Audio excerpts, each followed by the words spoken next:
Under the low hum of twilight, when the city's pulse seemed to slow and the familiar glow of our living room promised the warmth of routine, a single phone call shattered the fragile veneer of normalcy. I had always trusted her when she said she was burning the midnight oil at work. Her dedication was something I admired. But that evening, when her boss's voice, laced with unexpected urgency, asked if she was home, a cold tendril of doubt coiled around my heart. In that moment, the safe assumptions I'd long held began to crumble, and I found myself staring into a night filled with questions I never thought I'd have to ask. I remember the exact moment the call came through. I was sitting on our worn leather sofa, idly scrolling through the evening news on my phone while the soft hum of a distant radio played our favorite tune in the background. The clock on the wall blinked a familiar time, one that had always reassured me of her steady routine. I'd grown used to her late nights, accepting that her career demanded long hours. Yet, the unexpected voice of her boss, crisp and slightly strained, disrupted the comforting cadence of our lives. "Is Sarah home?" the caller asked, his tone implying that something was amiss. My heart skipped a beat. I hesitated, wondering if I'd misheard, if perhaps there was a mix-up, but the question repeated, leaving no room for ambiguity. In that disorienting pause, memories flashed before my eyes, the subtle hints she'd left behind without meaning to reveal, the missed calls that I'd brushed off as routine work emergencies, and the fleeting glances that betrayed hidden emotions. I sat frozen, my mind racing to connect the dots. Had I been too complacent, too wrapped up in my own world to notice that something wasn't quite right? The question, "Is Sarah home?" felt less like a query about her whereabouts and more like an accusation, one that pierced through the layers of trust and familiarity I had built over the years. I answered the phone with a steady, measured tone, my voice betraying none of the turmoil that churned within. "This is Mark," I said, trying to sound professional as if I were handling a work call rather than the onset of a personal crisis.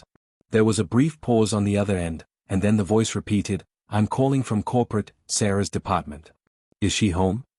The simplicity of the inquiry was astounding, yet its implications were overwhelming. It was as if that single question had opened a floodgate, releasing a torrent of uncertainty that I had long suppressed. That night, as I sat alone in the silence of our dimly lit living room, I replayed every conversation, every laugh we had shared, and every unspoken moment that now took on a sinister cast. I recalled how she'd smiled when talking about her latest project, how her eyes had sparkled with passion, and yet, there was always an elusive quality about her, something that hinted at a life beyond the confines of our shared routines. I had always believed in the sanctity of her dedication to her work, never suspecting that it might be a convenient cover for something else. But now, with her boss's question echoing in my ears, the truth felt disturbingly uncertain. I spent the rest of that night in a haze of sleepless anxiety. Every tick of the clock was a reminder of the hours that had slipped away, each one potentially hiding more secrets. I turned the phone over and over in my hand, trying to find some clue that would explain the inexplicable. Had she been home all along, or was there another story behind that sudden inquiry? Questions without answers swirled in my mind, and I felt a growing need to confront the reality I had been avoiding. The next morning, the pallor of night still clung to my thoughts as I brewed coffee in our quiet kitchen. I sat at the table, the silence of dawn punctuated only by the rhythmic drip of the coffee maker, and stared at the untouched cup before me. I replayed the conversation in painstaking detail, her tone in our last goodnight call, the way she had mentioned an upcoming deadline, the casual assurances that everything was fine. And yet, nothing could explain why her boss would need to ask if she was home. Had she lied to me? Could it be that her working late was nothing more than an alibi? I couldn't shake the feeling that a part of her had been hiding from me, that the person I had loved and trusted was leading a double life. The thought was unbearable, yet it gnawed at me with relentless persistence. Every mundane detail of our daily life suddenly seemed charged with uncertainty. I began to notice small inconsistencies, a delayed reply to messages, an uncharacteristic defensiveness when I mentioned wanting to see her after work, and an evasiveness that I had previously dismissed as stress from a busy day. Unable to contain my rising anxiety, I decided to call her. My fingers trembled as I dialed her number, each ring echoing like a verdict. When she finally answered, her voice was warm and cheerful, completely at odds with the weight that now pressed upon my heart. "Hey, love," she greeted me, and for a moment, I almost believed everything was as it should be. But I couldn't let it go. I had to probe, to seek some clarity. "Sarah, can we talk about last night?" I asked gently, masking my fear with a veneer of casual concern. There was a brief pause, and I could sense her hesitation even through the phone. "Sure," she replied, her tone slightly subdued. "Is everything okay?" It wasn't, not really. I could hear the flicker of uncertainty in her voice, the subtle undercurrent that suggested she wasn't entirely comfortable with the subject. I pressed on, careful not to sound accusatory. Your boss called and asked if you were home. It just caught me off guard. Was everything all right? My words were measured, but inside, a storm of questions raged on. I needed to understand if this was a misunderstanding or the first sign of a secret I had never imagined. There was silence on the line, a silence so long it felt like an eternity. Finally, she exhaled, and her voice dropped to a near whisper. Mark, I can explain. It wasn't what you think. Her response was vague, and it only deepened my uncertainty.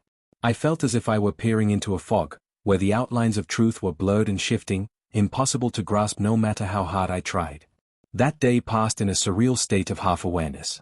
I went about my work, my mind a restless whirlwind of doubts and half-formed suspicions. I watched the clock, every minute ticking by like a reminder that the truth was still out there, hidden somewhere in the shadows of our everyday lives. My eyes wandered to the empty spaces where her presence usually filled the room, and I couldn't help but wonder what she was really doing when she said she was working late. I found myself retracing the events of the past few weeks, piecing together the puzzle of her schedule, her late nights, and the occasional absences that I had chalked up to the demands of her job. I began to search for clues in the little things, a change in her routine, a missed call from a colleague, the way she hesitated before answering my questions about her day. Each detail, once insignificant, now took on a weighty importance, as if they were pieces of a larger, hidden narrative that I was only now beginning to decipher. That evening, as the sun dipped below the horizon and cast long, melancholic shadows across our quiet neighborhood, I resolved to confront my fears head-on. I sat at my desk, the soft glow of my desk lamp illuminating scattered notes and scribbled thoughts. I wrote down everything I could remember, every detail of her schedule, every moment of uncertainty, and every subtle shift in her behavior. I scoured old messages and emails, looking for inconsistencies or hints that might shed light on what was really happening. And with each line I wrote, the picture began to emerge, a picture of a woman torn between responsibilities, desires, and secrets. I remembered a time when she had once confided in me about the pressures at work, about the relentless demands of her career, and about the loneliness that sometimes crept in when the office lights burned long into the night. I had listened, empathetic and supportive, never imagining that her struggles would lead her down a path of deception. But now, those very struggles seemed to have taken on a different meaning. The idea that she might be seeking solace in something, or someone, else was a thought that pounded at my heart, a truth I was not sure I was ready to accept.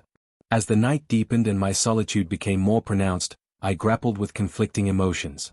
There was anger, yes, anger at the possibility of being deceived, anger at the thought that the woman I loved might be living a lie. But there was also a profound sadness, a deep-seated sorrow for the loss of trust that had been the foundation of our life together. I felt betrayed not by the act itself, but by the gradual erosion of the bond we had built over years of shared dreams and quiet moments of tenderness. In the early hours of the morning, as I lay awake with my thoughts echoing in the dark, I knew that this was only the beginning of a journey I hadn't planned on taking. The phone call had been a harbinger, a subtle yet powerful indication that nothing would ever be the same again. I resolved then, in that quiet moment of painful clarity, that I needed to find the truth, no matter how much it might shatter the life I thought I knew. I don't have all the answers yet, and I'm not sure what I'll find as I continue down this path of uncertainty. But one thing is clear, the veneer of our everyday routine has been cracked open, revealing a chasm filled with questions, doubts, and the painful possibility of hidden lives. As the first light of dawn crept through the window, I made a silent vow to confront the mystery head-on, to uncover the secrets behind her late nights and the call from her boss. Even if it means facing a truth that I'm not ready for, I know that understanding is the first step toward healing, or letting go. And so, with a heart heavy with both dread and a flicker of determination, I began to prepare myself for the days ahead, uncertain of where the path would lead, but resolute in my quest for the truth about the woman I thought I knew so well. That morning, after a night of relentless introspection and feverish note-taking, I awoke to a stillness that felt both heavy and ominous. The remnants of my sleepless vigil clung to me like a second skin as I prepared for the day. I knew that I couldn't simply let the events of the previous night dissolve into the ether. I needed answers, and I needed them soon. With a trembling resolve, I decided to follow the breadcrumbs of uncertainty, hoping they would lead me to the truth about her late nights. I began by retracing her usual routines. Our mornings, once synchronized like clockwork, now seemed fraught with misgivings. I watched her leave for work with a forced smile that did little to hide the inner conflict I suspected was roiling beneath the surface. As she drove off, I sat alone at the kitchen table, the silence echoing the questions that had taken residence in my heart. Every detail of our shared life, once so comforting, now felt tainted by the possibility of hidden agendas. I scrolled through old messages, emails, and even calendar entries on my phone, trying desperately to detect patterns I'd missed. The clock ticked away, marking moments that suddenly seemed imbued with sinister meaning. At work, I pretended to be absorbed in my own tasks, but my mind was elsewhere, restlessly cataloging every anomaly, every small inconsistency that might offer a clue. I remembered the way she'd casually mentioned a meeting that, upon reflection, seemed strangely vague. Had I been oblivious to signals that I should have picked up on? The more I thought about it, the more it pained me to acknowledge that I might have been too wrapped up in my own expectations to notice the cracks in our shared facade. During lunch, while I sat at a quiet corner table of our favorite cafe, my eyes scanned the room. I was searching not for a distraction, but for any sign of someone who might be connected to her secretive schedule. Every face seemed to blur into anonymity until a fleeting image flashed through my mind, a memory of her speaking briefly with a colleague who mentioned something about after-hours meetings that didn't quite add up. My stomach tightened at the thought. Could it be that her work life wasn't the only cover for what she had been doing? When the workday finally ended, I resolved to confront the silence that had grown between us.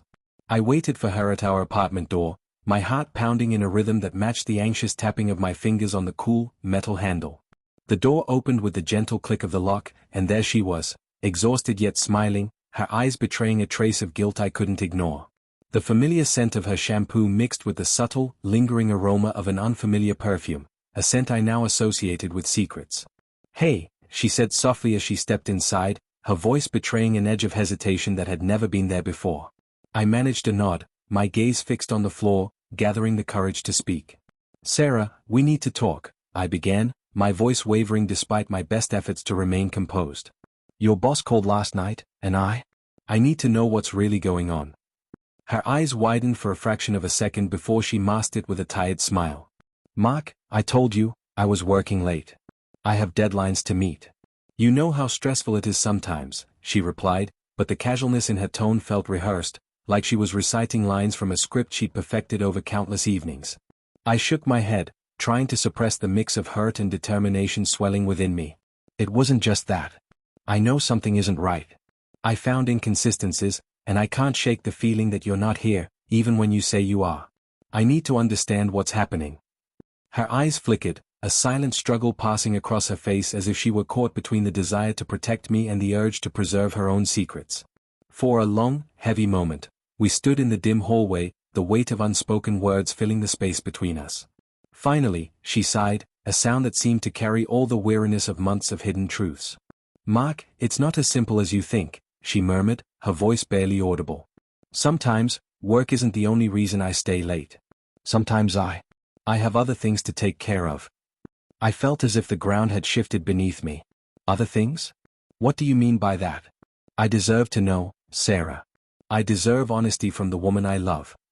Her eyes darted away, and for a moment, I saw something I hadn't before, a glimmer of fear, perhaps, or the realization that she was standing on the brink of a confession she had long avoided. "I don't want to hurt you," she whispered, her words trembling like fragile glass. "But I can't keep this from you any longer.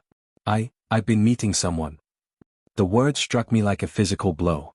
The room spun, and I felt the air go out of my lungs. "Meeting someone?" I echoed, my voice raw with disbelief. "What do you mean? Are you saying you've been seeing someone else?" Tears welled up in her eyes, and she stepped forward, reaching out as if to bridge the widening chasm between us. "I didn't plan for it to happen, Mark," she pleaded. "It started out as a friendship, something I needed during a difficult time. I felt so alone, and you were always busy, always caught up in your own world. I never meant to betray you, I swear." Her confession, though delivered in a rush of stammered apologies, left me reeling. Anger, sorrow, and a deep sense of betrayal mingled within me, creating a cocktail of emotions so potent I could barely stand it. "So you've been lying about working late? All those times you said you were at the office, they weren't true?" I asked, my voice cracking with the effort to remain composed. She hesitated, her eyes brimming with tears that glistened in the low light. "It's not that simple," she said, her tone a mix of regret and desperation. I was torn, Mark. I love you, I still do, but I felt invisible, like my needs didn't matter. And then I met him. I didn't know how to tell you, and I tried to convince myself it was just temporary, that I could fix things before they got out of hand. I could hardly believe what I was hearing. Every word seemed to twist the knife deeper, unraveling the tapestry of trust and intimacy that we had woven over the years. I remembered the countless times I had reassured myself that her long hours were simply the cost of her ambition, that her commitment to her job was nothing personal. Now, that excuse felt hollow, a convenient lie designed to mask a deeper, darker reality. Silence fell between us once more, a silence filled with the echoes of shattered promises and a future uncertain. I could feel my heart pounding, my mind reeling from the onslaught of revelations. Who is he? I finally managed, the question trembling on my lips. What's his name? She looked away, unable to meet my gaze. His name is Daniel, she said, her voice barely above a whisper. I'm so sorry, Mark. I never meant for this to happen. I thought I could handle it, that it wouldn't hurt you, but it did, didn't it? I wanted to scream at her, to demand that she tear down the walls of secrecy she had built around herself. But instead, I could only nod, my throat constricted with unshed tears. I trusted you, Sarah, I said, the words heavy with both pain and incredulity. I believed in us. And now I feel like I'm nothing more than a convenient cover for your loneliness. Her silence was a crushing admission in itself. The room seemed to close in around me as I grappled with the enormity of what she had confessed. I wasn't sure whether I could ever reconcile the image of the woman I had loved with the one who had allowed herself to be swept away by someone else. For a long moment, we simply stood there, two souls adrift in a sea of regret and disbelief. The steady hum of the city outside our apartment was a stark contrast to the tumultuous storm raging within me. I wanted to reach out, to demand that she explain every detail, every moment of weakness that had led her to this point. But even as I yearned for answers, I knew that some truths were too painful to fully unravel, too devastating to face in one solitary moment. In the days that followed, our home transformed into a battleground of emotions and half-formed reconciliations. I found myself oscillating between moments of intense anger and overwhelming sorrow. Every shared glance, every attempt at conversation, was laden with the unspoken knowledge of her betrayal. I spent long hours alone, poring over the small details that I'd once overlooked, a missed call here, a vague excuse there, now all adding up to an unassailable portrait of deception. I reached out to a trusted friend, someone who had known us both intimately, hoping to glean some perspective or clarity. Over a quiet dinner in a dimly lit restaurant, I recounted everything: her boss's call, the revelation of her secret meetings, the confession of her loneliness, and I felt a weight lifting off my shoulders with each word. My friend listened without judgment, her eyes filled with compassion and a silent understanding. Sometimes, she said softly, we hold on to an ideal so tightly that we refuse to see the cracks that have formed. It hurts because it was all you ever wanted, and now you're forced to confront the truth that it wasn't enough. Her words resonated with me, echoing the inner turmoil I had been wrestling with. I began to understand that the path to healing wasn't a straight line, it was a labyrinth of raw emotions, difficult conversations, and painful introspection. I started writing in a journal, documenting every thought and feeling, each entry a cathartic release that allowed me to process the betrayal bit by bit. With every line I wrote, I felt a small measure of clarity seeping through the cracks of my wounded heart. Yet, despite the bitter pain, I couldn't help but recall the good times, the shared smiles, the dreams we had built together, the promise of a future that now seemed like a distant memory. And in those recollections, I found myself wondering, could we ever rebuild what had been lost? Was there any way to mend the fractures that now defined our relationship, or was this the end of the road? Late one evening, as the rain pattered softly against the windowpane, I found the courage to reach out to her once more. Sitting across from each other at our cluttered dining table, an awkward silence hanging between us, I asked the question that had haunted me since her confession: do you still love me, Sarah? Or has everything changed now that Daniel is in the picture? Her eyes, red-rimmed and glistening with unshed tears, met mine with a depth of emotion that left me breathless. I do love you, Mark, she whispered, her voice trembling with sincerity and regret. But I also felt lost, like I wasn't enough for you or for myself. I made mistakes, terrible mistakes, and I wish I could go back and fix them. Her words were laden with a sorrow that reached deep into the corners of my heart, a sorrow that made me question whether the love we once shared could ever be resurrected from the ruins of deceit. In that fragile moment of vulnerability, I sensed that the path forward would not be paved with immediate forgiveness or easy resolutions. There would be days of anger and tears, days when the pain seemed unbearable. Yet, in the midst of the despair, there was a small, stubborn ember of hope, a hope that, perhaps, with time and effort, we could piece together the shattered fragments of our past. As the rain subsided and dawn began to break, casting a pale light through the curtains, I realized that I was at a crossroads. I had to choose between allowing the betrayal to define me and our future, or daring to believe that healing was possible, even if it meant confronting my deepest wounds.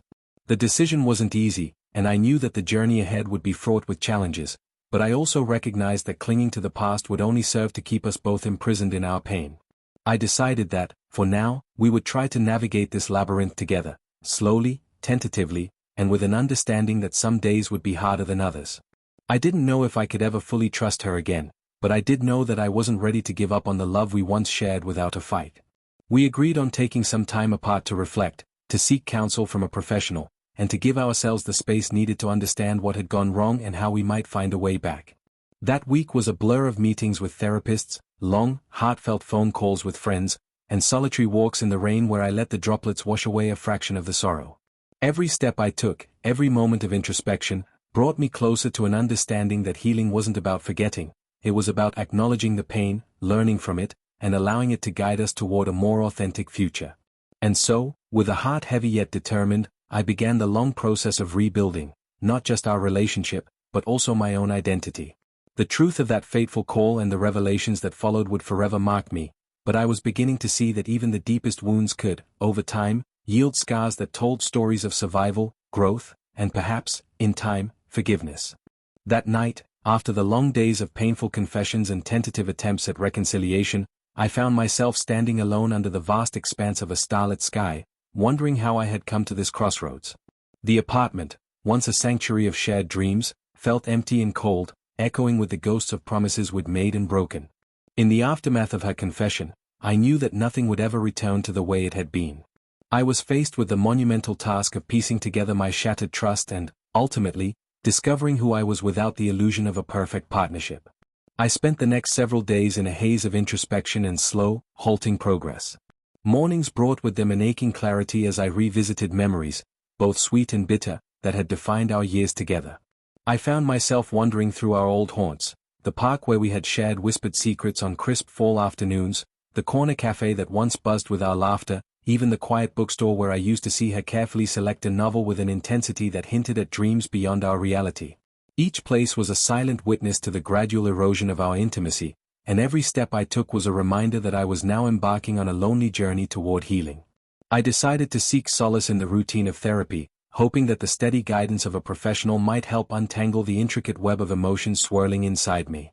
In the soft-lit office of a seasoned therapist, I began to share the raw details of my despair, the shock of her boss's unexpected call, the betrayal of finding out about Daniel, and the overwhelming sense of being left in the dark. With every session, I slowly uncovered layers of my own identity that had long been hidden beneath the comfort of our shared life. I learned that the pain was not merely a wound inflicted by her actions, but a mirror reflecting my own vulnerabilities, my need to be seen, to be valued, and, ultimately, to be whole. One afternoon, as rain drummed softly against the windowpane of my therapy office, I experienced a breakthrough. My therapist asked, "What is it that you want now?" The question struck me with the force of a revelation. I realized that I had been so consumed by the agony of betrayal that I had forgotten to dream of a future for myself.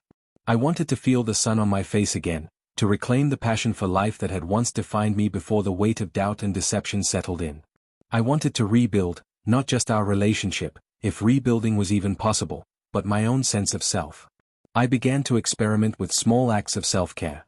I dusted off the old guitar I had neglected for years and relearned chords that had once resonated with the very rhythm of my heart. I took long walks through the city at dawn, allowing the cool air and gentle light to soothe the bruises of my pride.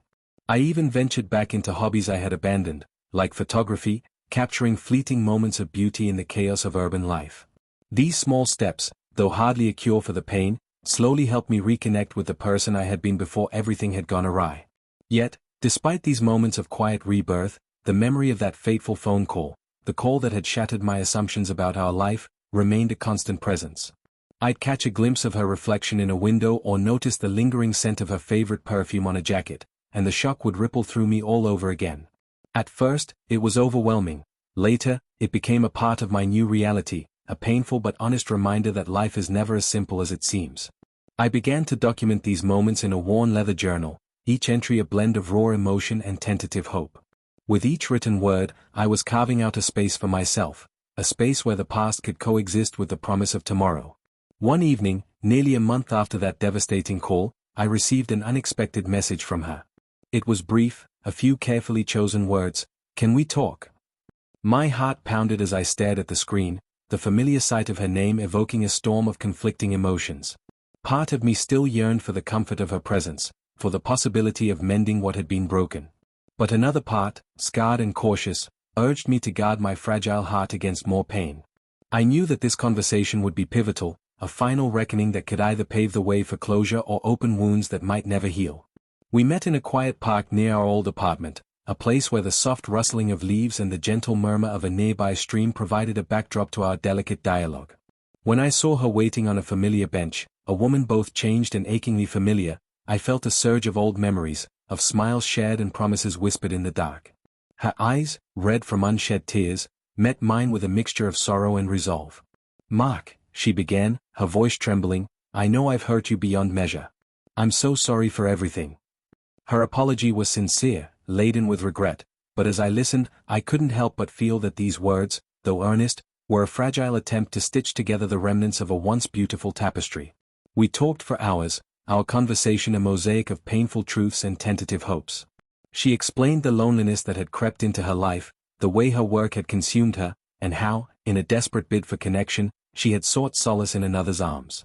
I listened, my emotions a whirlwind of anger, sorrow, and, unexpectedly, empathy.